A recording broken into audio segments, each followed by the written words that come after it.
The hip-hop writer is a creator, composing understanding words of culture, brilliance, power, and rebalance of the elements equally. Page is a rejuvenated reaffirmation, simply the almighty leadership of insightful craft work that stands to build through any confrontation born to be. Yet his daily duty is as a journalist that questions properly and uses his ears to filter the real. And as the art decays by dilution, he concentrates the best again and again, exposing it in the print. Today's journalist and tomorrow's historian, he listens to share. Here is that necessary attempt executed again and again and again. This is the Power Right Show on S.STREET Media. This is your brother, the lone low life with the home-sewn garment, the Boricua with the build, the true and living God stepping in score, Sunias Allah, a.k.a. Skillustrator Low. And we're on S.STREET Media, the evolution of media, where every intrigue will have its own show, every incredible thought will have its own episode, and every timeless insight will be archived. And as I said, this show is about my element of hip-hop. The writer of what I like to say is writing on art and science on music. The only show in history. Yeah, that's right. That's crazy. The only show in history on the hip-hop writer element, the element of the hip-hop writer that I, a veteran of over 25, is 25 now, helped pioneer. Oh, man. And I am back. I am back in this lovely studio. You know, everything got uglier, but cleaner. Everything got uglier, but cleaner, except the S.STREET Media studio. It got cleaner and more beautiful. It looks great. It's in the middle of even getting greater. And while the entire country flounders, doesn't know how to party, wilds out, can't wear a mask, can't clean after themselves, the S.STREET Media studio is tip-top shape. You know what I mean? So salute to everybody that works at S.STREET Media, my producer G Math, and all the great shows that are continuing to build here. You know what I mean? There's a whole new lineup, so even I'm going on there and watching some great shows by people that I always thought had a lot of charisma and ought to be having their own shows. You know what I mean? So sometimes, you know, when things happen, people realize what they could do. You know what I mean? Sometimes when you take away all the things that people are forced to do, they realize what they can do. You know, so I kind of wrote this episode and structured this episode on the fly. I know some of you will see the significance of this, though, but this is actually my 70th episode of the Power Right Show. And see, they tried to stop that. Don't let the God reach the God sat on a cipher. You know what I mean? And I was out for we was out here 3 months, you know what I mean? And like I was telling my producer, this is the first time I have taken a train ride since March. You know what I'm saying? So, yo, positives about the quarantine. Man, a lot of nice polo got frozen. So I didn't get to beat up a lot of polo. You know what I mean? So I got like these fresh sweaters that got worn once, 0 times. You know what I mean? So when it gets cold again, we're about to hit them. We're going to hit them again. You know what I mean? And, but yo, you know, one of the reasons that I want to talk about this is that when you see a quarantine like this where shit got real everywhere, right?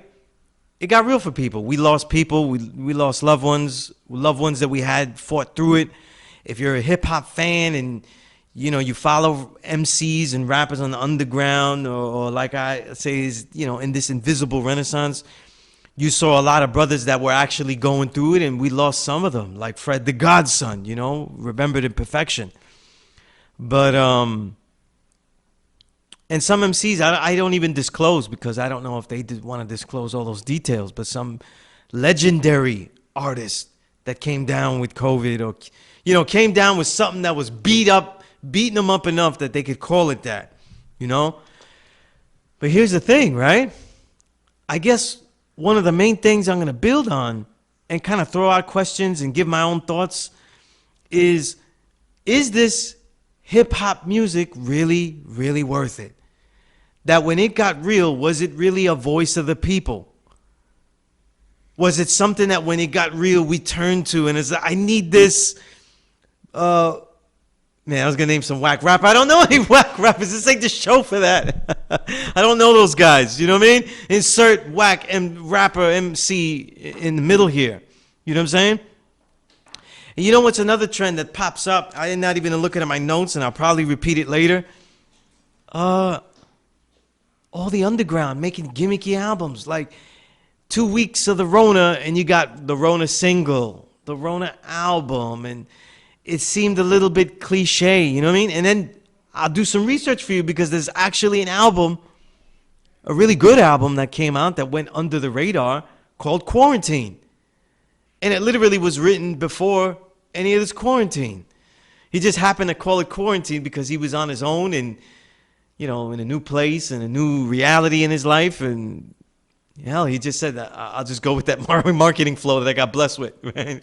But, what's interesting is this, is that that's what I questioned every day because we're always looking, I'm always saying that, and what I'm fighting for is idealistic, right? This is the thing that, you know, me and my producer, we have battles on, and he knows that my line of thinking is always idealistic. So it technically may not be so, the things that I'm advocating. It's the things that it's supposed to be. You know what I mean? And I'm gonna go through some of these things because these are the things to question, because if this hip-hop music isn't really worthwhile when we needed it the most as a form of expression, a form of relating, a music to get us through certain things, and not just like a music that just has basic simpleton desires, you know, ooh baby, I lost you, I missed you. All music is going to have sentiments in that nature, so it's not really going to be... it isn't that dynamic if hip-hop or rap music has those sentiments, because those are basic sentiments, you know what I mean? It's like if I make a song about, yeah, yesterday I ate some food and I got a stomach ache, and you go, oh man, that song really related to me, you know what I'm saying? It isn't that impressive, you know what I mean? These are, when it's so basic, that's what makes it also a pop theme.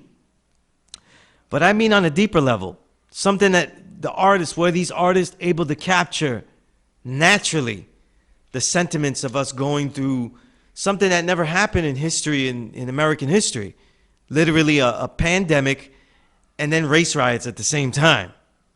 You know what I mean?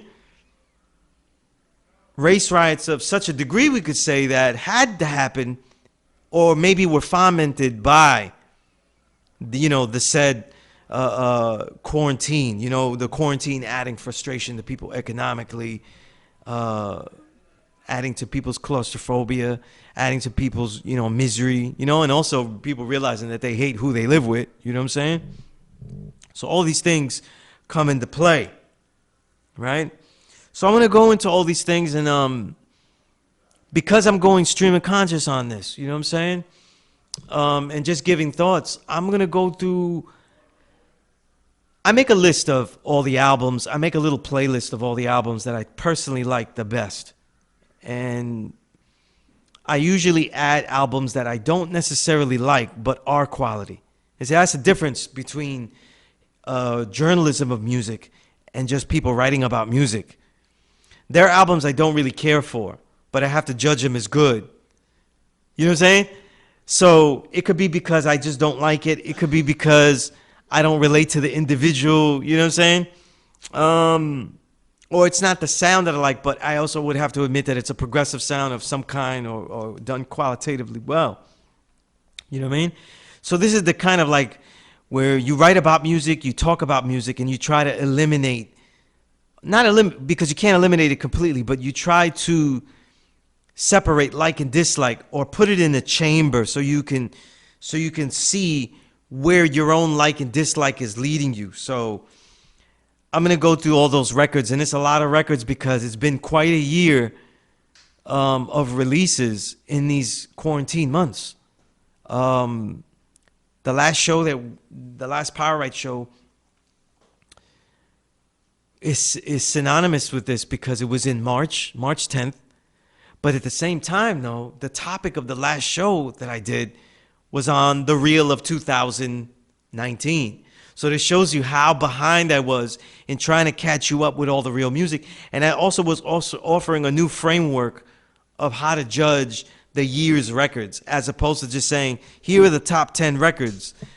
That would be insufficient because it doesn't really give you the insights, the development of individual careers that might be loading you. We have artists that are having dominating years, like, let's say, as example, like I said in the last episode, Ito, Rome Streets, people like that that have that might release a catalog of 5, 6 albums in that year. And if I'm thinking about it, you could say at least 2 or 3 of them are must-haves if you're a collector, if you're a yearly collector. And you go back and you say, I'm going to get the best records of 2019 or said year, right? So a new framework, you know what I mean? But before that, though, a little fun commercial break, though. My book, The Filtered Reel, is still available. As The Filtered Reel, as this book actually gets older, it becomes more useful, right? Because then people are realizing that no one's written about this in that detail. No one's covered the music in that detail. And like every work that I'm putting out, though, this is a book that actually captures the ethos of what a hip-hop writer in action would be doing. There'll be books that I'm writing that'll show you how I became a hip-hop writer, but how this is an element and how it's displayed as art and art, meaning artistic pieces and prose and poetry and analytical stanzas on the music that make it become art on art. And then also science and music, breaking down the music more than just saying that's hot, that's sharp, that's boring, that's a hard drum. You know what I'm saying? Like boom bap, what we're calling boom bap. What a sad display of music journalism when it just says that's a slamming beat. You know what I mean? Those are hard drums. They're all supposed to be hard. Some records are all hard, right? A lot of journalists got lucky because they stopped using drums. They could say it has no drums. You know what I mean? Because they lost their detail for drums and stuff, you know? Breaking down the drum, the snares, the hi-hats, the bass lines, all of these things. So that way you, the consumer, can have what we're deeming an appreciation for the music, or if it's really whack and we're trying to put things back in their place of exile, a depreciation of sound slop that's getting categorized as music. But The Filtered Reel is still out, it's still available. I have copies for anyone. Just, you can hit me on the social media, Sunez on the Instagram. You could email me, sunez97@gmail.com. Those are the numbers, 97. And I get one out to you, And I'm working on a couple of books. And one of the books is the next book will probably be just art on art. It'll be a collection of poems and creative prose that are inspired by artists out there, so I think that'll definitely be something that people will enjoy willingly, you know what I mean? But now we go into this stream of conscious ideas. Oh yeah, by the way, the commercial's not ended yet. How could I end the commercial? The Cash App is Sunez, right? The PayPal is Sunez, so you can Cash App me or PayPal me undisclosed amounts, you know what I mean? And I will enjoy undisclosed amounts, right? No reason, right? But I had it loosely written here, the quarantine experience, and trying to go through these months of quarantine. And the first thing I have to say is this, right? Is the people's reactions and our reactions to news and information, right? We got hit with so much news that people either rejected news or they over-embraced it, right? So they become extra paranoid because they're, like people are literally, there are people watching the counter, you know what I mean? Watching the cases counter and watching the death cases, death toll counter. And to me, that becomes very unhealthy. You know what I'm saying? It could become very unhealthy. It's very useful to know your surroundings and stuff, but it's also could be unhealthy. You know what I mean?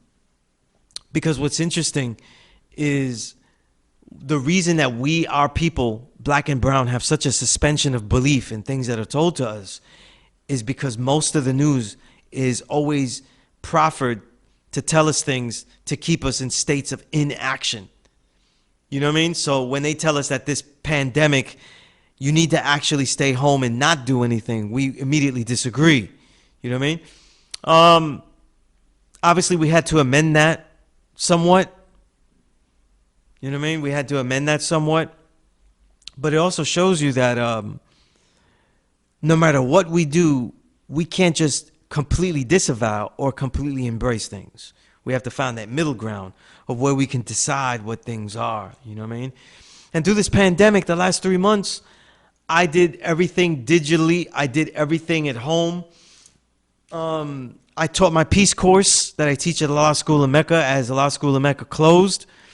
I taught it completely online. You know what I mean? I didn't, I really didn't, I had to make a whole framework to legitimize the student that isn't coming to me, the people that don't come to us, you know what I mean? And I had a lot of time to write and had a lot of time to really train. Man, I got training done, you know what I mean? Out there in Savior's Island, Staten Island, you know what I mean? Just having the whole Fort Wadsworth to myself and just going nuts out there, you know what I mean?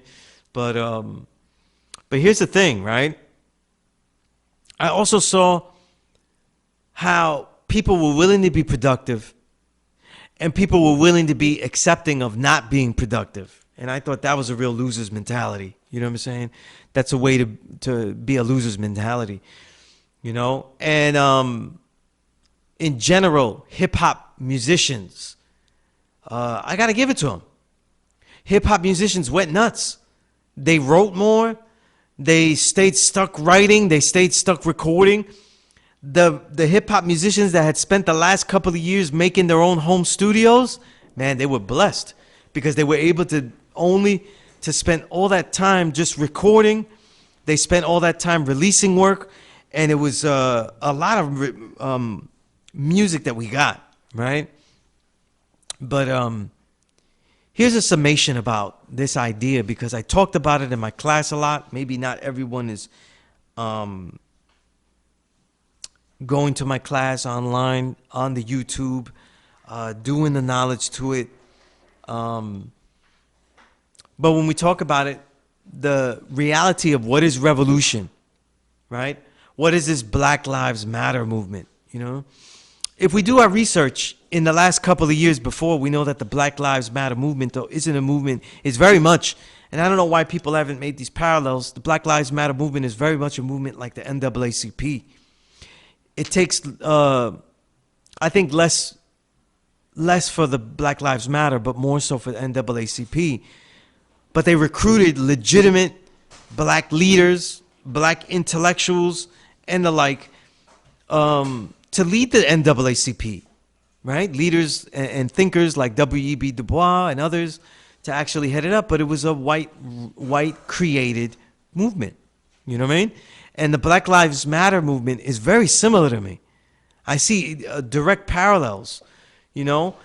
It certainly has a catchphrase that we can't deny. Like, you can't go, oh, I don't like that Black Lives Matter slogan. You know, like, you're immediately racist if you don't like the Black Lives Matter slogan. You know what I mean?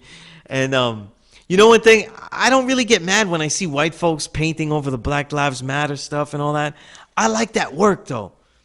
Make these racists work hard, though. Like, put that work in to paint that. You know what I'm saying? Make that big, you know, get that paint out, though. Do some work, because it's probably the best labor that they've done in a long time. You know what I mean? To express themselves. You know what I mean? And sometimes you very rarely get the benefit of seeing how dumb people are around you. You know what I mean? So that's a blessing. But here's the thing about it. And I'll make this quick point.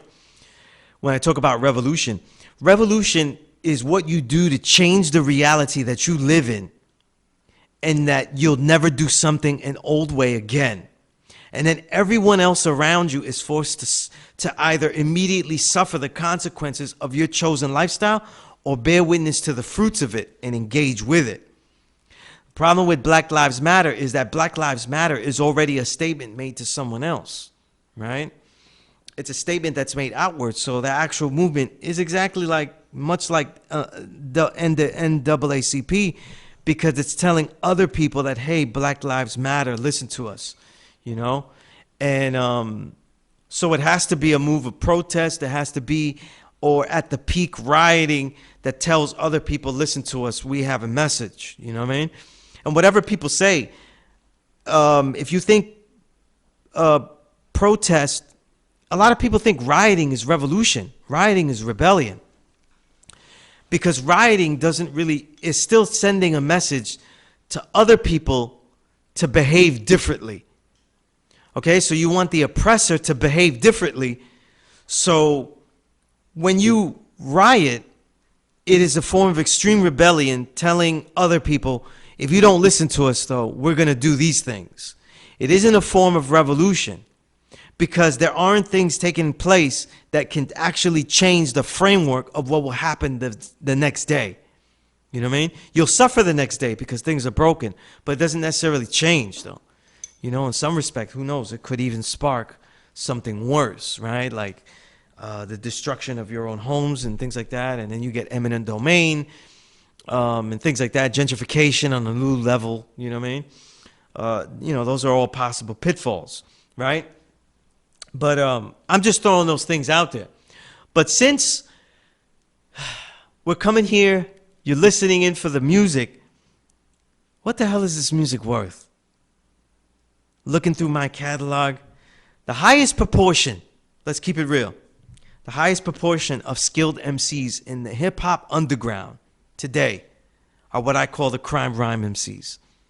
In other words, if we lumped all of the great MCs, all of the great lyricists in one basket and said these are guys that are all next level, right?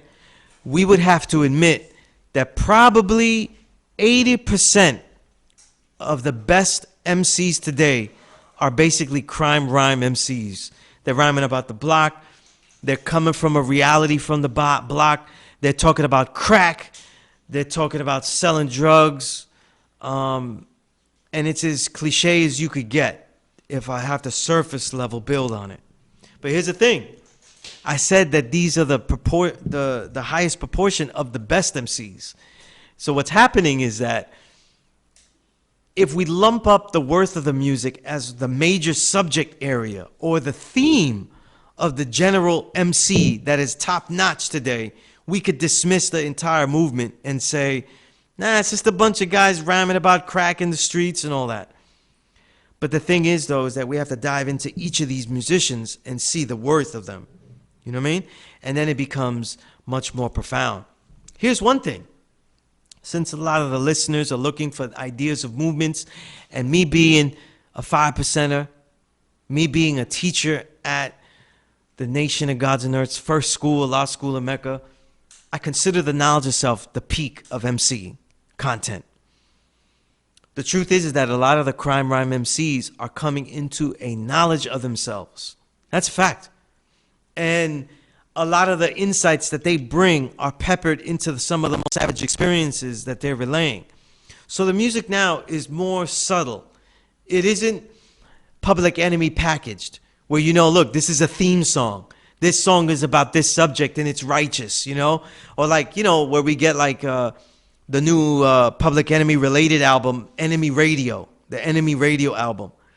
It's very well done, and it's typical of Chuck D-led music, right? I'll call it Chuck D-led music because now he's got different names. He had to use the Enemy Radio and everything because of the whole Bernie, the whole situation when he was endorsing Bernie Sanders, right? And all that. And a lot of that was staged, I heard, but still he had to make that separate thing for political movements and stuff that he adheres to or that he wants to add on with, so it doesn't get mixed in with the Public Enemy name. So the Enemy Radio, for the listener, it's pretty much a Public Enemy album, you know? And it's filled with anthems, you know, bangers that you could blast, and subjects that you say, wow, that's definitely a conscious subject. That's definitely this subject. But the MCs today that are more deeper, that are getting into a knowledge of themselves, that are speaking about deeper issues, they're not peppering things that we could deem are preachy or didactic. So you can't lump up and say, look, these MCs, they have talent, but they're all talking about the same drugs, murder, kill, kill, kill.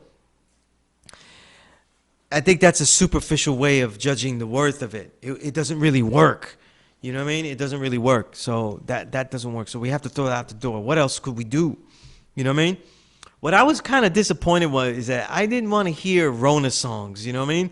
Like, this is the world of the Rona. We're all stuck indoors. Yeah, it sounds like like Sesame Street version of what to do, when you have Rona, how to wear a mask, and we have to wear a mask, and things like that. I thought it was a cliche movement, and some MCs I like, some artists that I like, and some artists that I expect a little bit of a gimmick from.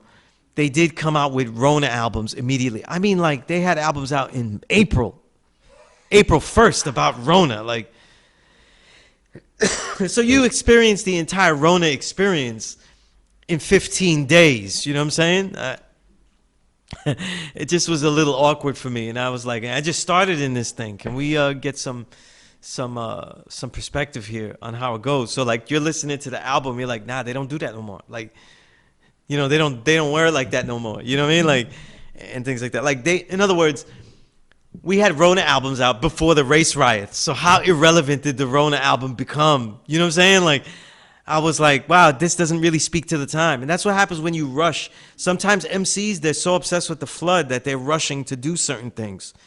Whereas other MCs, I just feel like they need to hold it better. I think one of the flood MCs that I could get with always is Napoleon the Legend. And I think because he diversifies the music content and the lyrical content. So even if you feel like, okay, Napoleon, he's always on the righteous battle tip, like, we could categorize him, he'll give you a different album. Like, he'll give you S.TREET 2, which is really like a whole Afrobeat laced album that has like party joints, bangers. And by the way, what's interesting about the S.TREET 2 is that there are one or two songs in there that are some of his best battle rap songs I've ever heard. You know what I mean? And he just threw them in there, and they kind of slide in real nice. But what was interesting is that he'll make totally different albums. Then he released, I can't even say it, it's a French word, because he rhymes in French too, so I'm not trying to butcher that up, though. But half French, where it was like a 6-song EP, and half of it was French, half of it was those same songs in English. And so you hear a lot of diversity from him. Whereas another MC who releases great albums, to me, I feel like he doesn't give them, there's no marketing or explanation of albums to make them seem different to the listener. And I give you the example is, I'd probably say Ito would be on that list for that. All of his albums are worth buying. You won't go wrong with an Ito album, but they just come out. They don't have any differentiation. And because he's in such a peak now that if you bought an album from him, you wouldn't really know which one was different, which vibe you might like better, unless you research the producers. You know what I mean?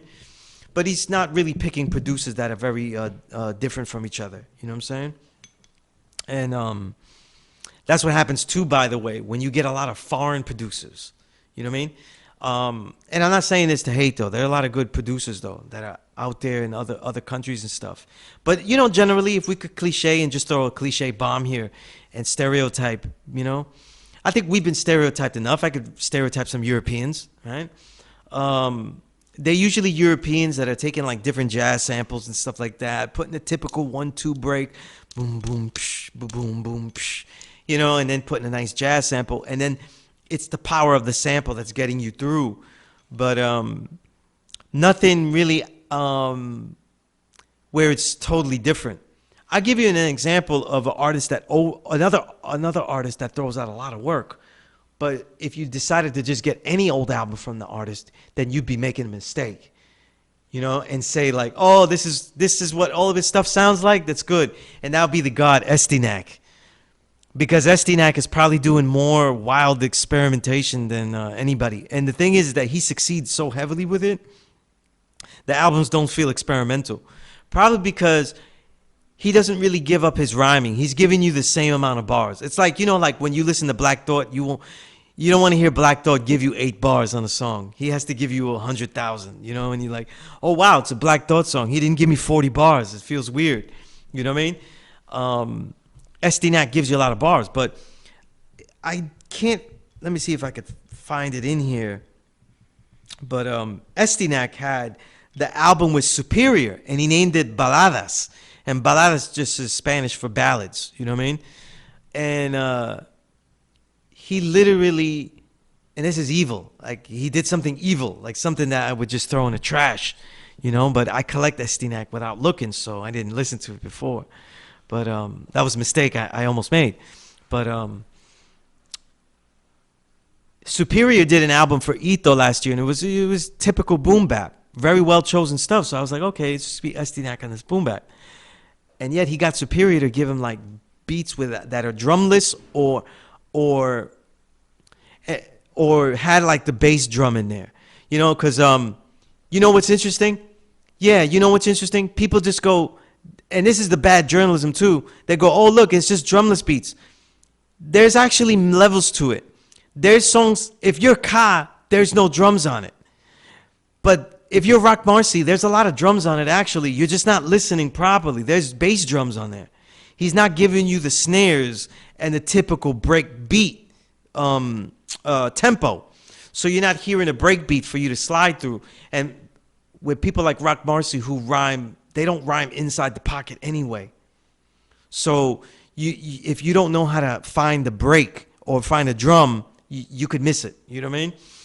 But on these Baladas this Baladas album, it's near drumless. It's got bass drums. It's definitely got grooves in it. It's got grooves in it, you know? And he's literally doing a lyrical trap rap. And it was evil. It was almost like, because he succeeded though. It was almost like he was saying like, it was almost like he was mixing chlorophyll, putting chlorophyll on the pork chop. You know what I mean? And seasoning the pork chop with chlorophyll and nutrients. You know what I mean? And I was like, wow, this isn't going to work. But it does work. You know what I mean? It really does work, you know? And yet, I just heard this album. Which one was it, though? SDNAC with Al Divino. And SDNAC and Al Divino, I don't have the name immediately here, but it's released fairly... Yeah, Immortal Kombat. Immortal Kombat. And this album was very typical of the wild experimentation, wild style rhyming, very loud, very chaotic type sounds that Al Divino and SDNAC, when they're together, they're usually making. So it's great that they still have, you know, so like the SDNAC experience is something that is being lost this year. And he even had another record that's kind of right in the middle of those two with Grubby Paws producing called I Wanna Fuck Jada Fire. And that, you know, total pornographic drawings on the cover and everything. But the album wasn't really too pornographic. It wasn't Kool Keith sex style or anything like that. And that was a lot of straight rhyming too, but kind of in the middle of those two other albums. So if you're kind of bored of the musical consistency of boom bap, I definitely would go with collecting SDNAC records this year, because everything he's doing sounds different, and I like that you know, I love that. I love that. I love getting a record and know it's gonna be the next shit. You know what I mean? Something that I didn't hear before. I do like getting records where I'm gonna hear the expected excellence from an MC. That usually comes with a guy that sets a vibe. Like Ka sets a vibe. So now that Ka, we know what Ka does, I kind of only want experimentation in the quality of the dig of the sample, right? In the quality of the dig of the sample, and then in the framework of his MC structuring. In other words, his writing structure. But the lyricism, the darkness that he brings to the life that he came out of, all of these that we kind of still want to hear, you know what I mean? But here's another guy that experimented, though, that I still have to give it a couple of listens, because I want to give you my honest thoughts about certain things, you know what I mean? and in this quarantine experience of listening to records, you know what I mean? Because it takes a different, when you listen to records in hip hop, what I notice about the worth of hip hop is that you're listening to records for the experiences that you're going to go out and live. And that's why people's experiences, they've either not experienced anything or they only value one experience. So most of the rap that's being bought is really club stuff. It's really dance music. It's not really hip hop at all. Just because you talk on it doesn't make it a rap record. But people only value the club experience. It's obvious that they don't live inside of the club, but they only value the club experience, and everything is to go back to that peak of their life. So now they don't really want music. And if they need music that speaks to them, I don't know what fellas are looking for, but a lot of women are just looking for, Beyonce and others to fill that void of thought, which, yeah, I don't know these chicks like this. I'm just saying. I'm just, it's what happens. Like, it's interesting that people look for depth in Beyonce, but not in the rap that they listen to. It's very, it's a very interesting dynamic. You know what I mean? But it's also because people aren't looking beneath the surface, though. You know what I'm saying? They're not looking in. But I'm here, and I'm filtering the real. This is what I'm doing. You know what I mean? But and like I said, I'm going stream of conscious though. So if we were to talk about and toss away your Beyonce records, right? One Sister's album that had such a worth of topics, never didactic, dynamic, as far as flows, techniques, battle bars. They really, she's not rhyming deep about topics or insightful about a variety of thought because she doesn't really know how to battle or really know how to flow. It's because she has so much to say. And I thought that, I hate to lump it like this, but really I consider the female MC a left-hander in baseball. You know what I mean? When you watch baseball, you know what I'm saying? You talk about the left-handed pitcher more. You know what I'm saying? You don't go right-handed pitchers matter. You know what I'm saying? You don't do that shit. The left-handed pitcher is a special pitcher because there's less of them. When they throw, it's always going to be different angles. And for most hitters, it's harder to hit, right? The female MC is kind of the same to me. You know what I'm saying? The female MC has more of a chance to make a shitty record because they're in a field where they try to sound too masculine. And to me, I find that to be taking away the greatest attribute, themselves. You know what I mean? I want to hear a feminine voice. I don't need to hear a female MC that sounds like she also chews concrete. You know what I mean? And and drinks glass laden drinks. You know what I mean? And has a roughed up vocals. You know what I mean? That's not what I want to hear. So when you hear the MC I'm thinking about is Merce the Big Body Benz, right? And her album, The Many-Faced Goddess. When I have her up on the show, we'll talk about it though. But it was a special record. I don't want to sound corny. And when you hear certain songs, and I was going through things, and this song was, but the songs were relating on a deeper level to me. You know what I mean? And it was just beautiful to hear a female. And Merce the Big Body Benz doesn't sound like a guy. You know what I'm saying? It doesn't sound testosterone laden. She sounds sexy. She sounds feminine, and she's witty. She's rugged, and most women don't have the power of a feminine voice and not get drowned out by the type of tracks that she was using. You know what I mean? A lot of women can't rhyme on straight hard snare drums like the way she was using. They usually would get drowned out, especially like a feminine S sounds and things like that. Those would get lost inside the snares and stuff. But and if you listen to early Merce the Big Body Benz, where she was more like proving her battle prowess and that she could hang as a lyricist, a complex verbal hang as having complex verbal dexterity, like hang with the men on that level. Her voice wasn't such an instrument. And that's what I loved about the Many-Faced Goddess, is that Merce the Big Body Benz's voice is an instrument now. She started to do that with that Sex EP that she did, and it was good. But she saved a lot of the best stuff that she has on this Many-Faced Goddess. Definitely something I would get, you know? But again, the theme is like the worth of this music, though. Is this crap really worth it? I'm here idealistically since 1994 when I first published the article, always pitching this music as it has to be a countercultural movement. It's not worth it if it's not countercultural, right?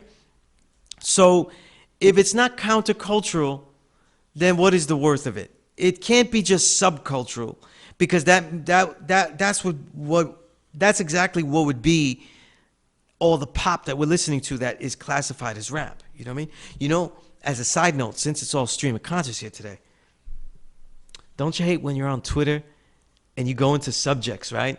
And you go into subjects on Twitter like rap and hip hop, and they give you hip hop, you know, as a subject, and it's all the pop rappers. They don't give you any of the real MCs. They give you the pop rappers or in the hip hop subject.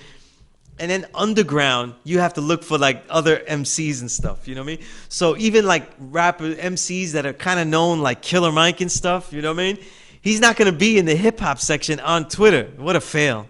What a goddamn fail Twitter has become. You know what I mean? But yeah, it's just strictly trash. You know what I mean? And by the way, Twitter is still the place where like you could still hear honest MCs really express their thoughts and ideas. You know what I mean? People are still waiting for idiots to talk on Twitter. And there's so many guys that are on Twitter that are expressing deeper ideas. And not just yo, my album's out. It's definitely a classic. I hate that tweet. We should just abolish that tweet. That tweet should always be reported. If you see a tweet like that, just report it. You know what I mean? I know this one's a classic. This is out here, you know, like I know it's, you know, imagine if everything I wrote, I just said, oh, this essay, it's a classic. Oh man, we should do that with every show, right? I said, yo, this show's a classic though. This is the show of end all shows. Man, this is number 70. This is number 70. How do you have 70 classics? You mean all 70 of these shows you got to keep in your life? You got to take along with you? You got to put them in a capsule for, 40 years later? Maybe about 30 of them, though, right? Maybe about 30 of them, right? I give, right? Maybe we made 30 classics, right? But I'm going to go backwards to go forwards, though. So, like, the most newest records I'm going to talk about. You know, my man Lex, right, who also made released a great album of, released just, it was called Fugged, F-U, hashtag F-U-G-G-E-D, Fugged, right? Fug it, you know what I mean? Basically, fug it.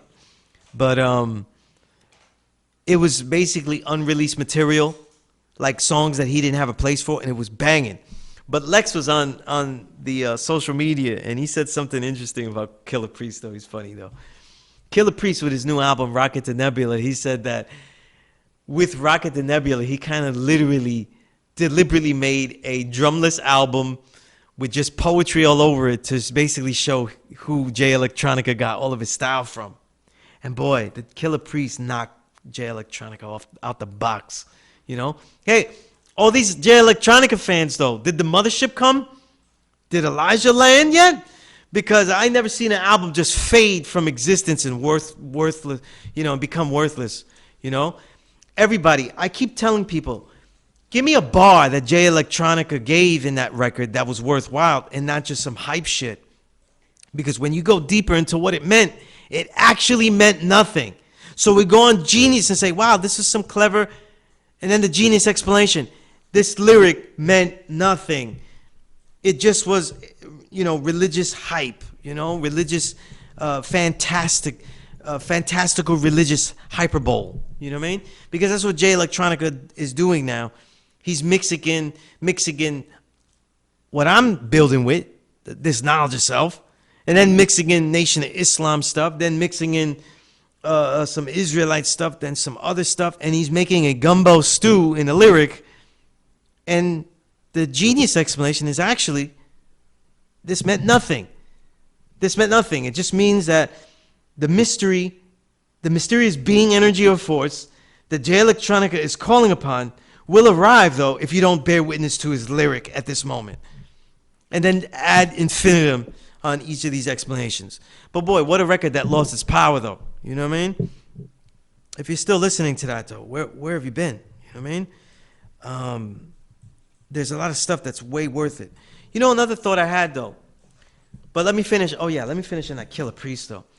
There's so much more I want to say about Killer Priest's album, though. But if you need an album to show you how Killer Priest could easily be considered greatest lyricist of all time, that's a good record to start with, The Rocket to Nebula, because there's no drums on it. You can't say you didn't hear all the words, all of that, right? It's Killer Priest's writing skill to basically make mundane details so powerful. I'll give you an example. How mundane details, when you throw it out there, it actually it gives you a point of relation that hits you. So like when Nas says, spit the phlegm on the street, you know, in Illmatic.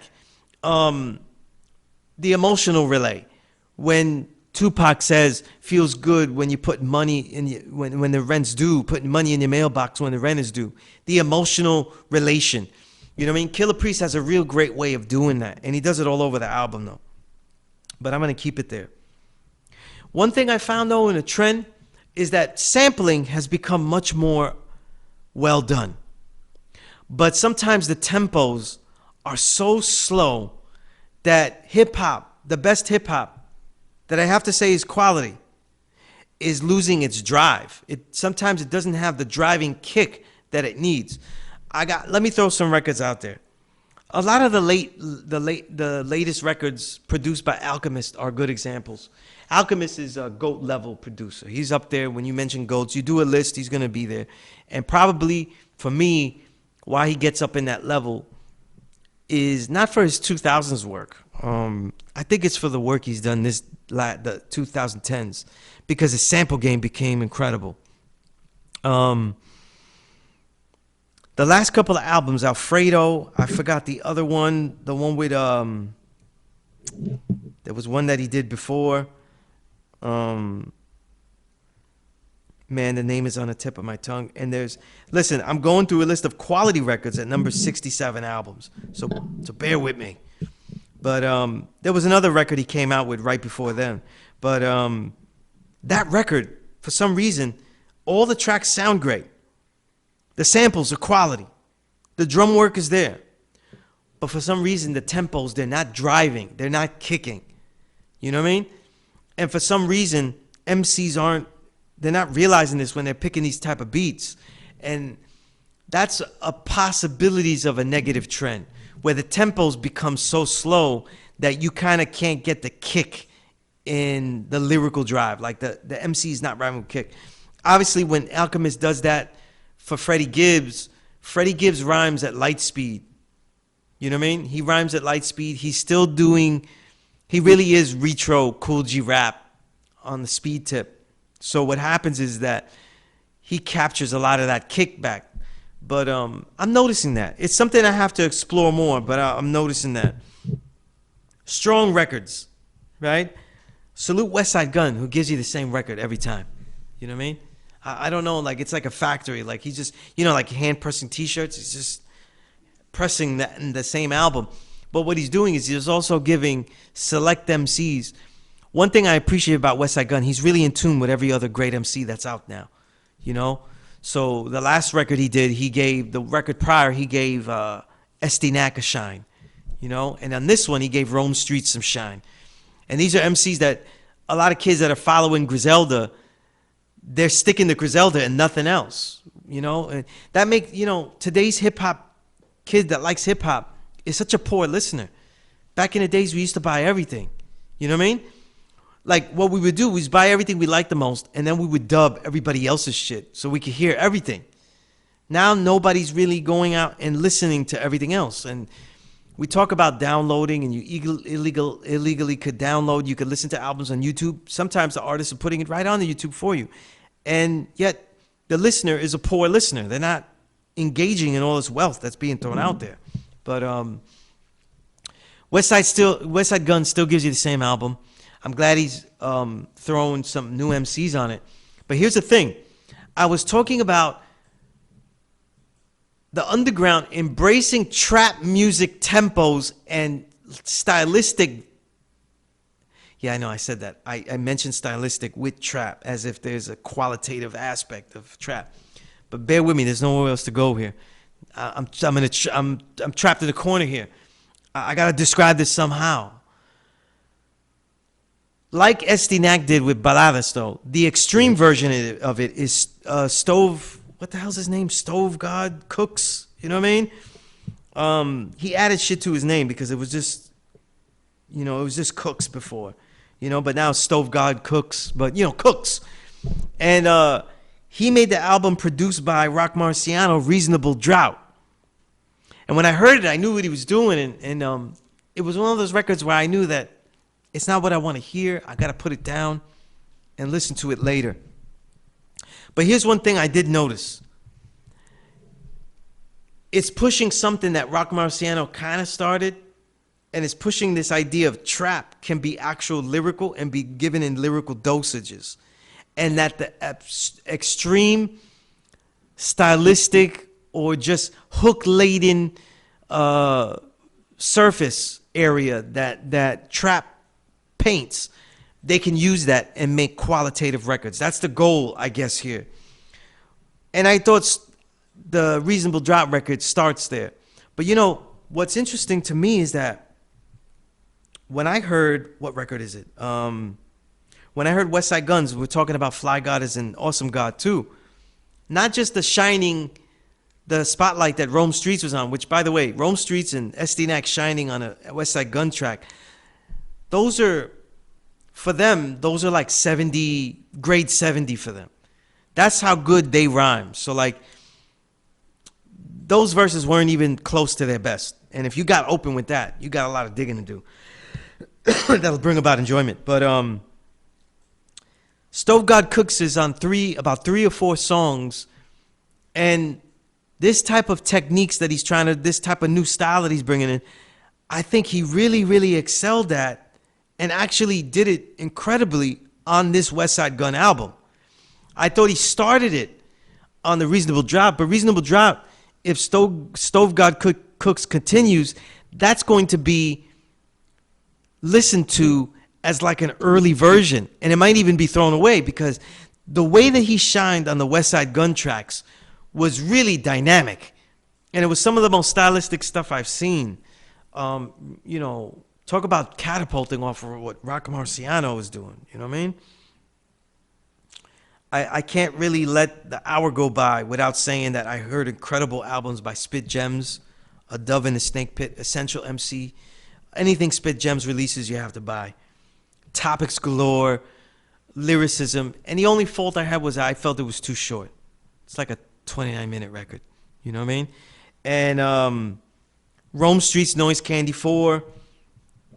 Rome Streets is on a peak here. He has also that EP that came out as well that you should go back and get. But Lost Record with a lot of great MCs. If you need that mixtape, if you need a mixtape type of record of different songs by different individuals to see who are the best MCs now, I would say Preservation producing his self-produced album, Eastern Medicine, Western Illness, because a lot of the guys in there are the guys you need to collect.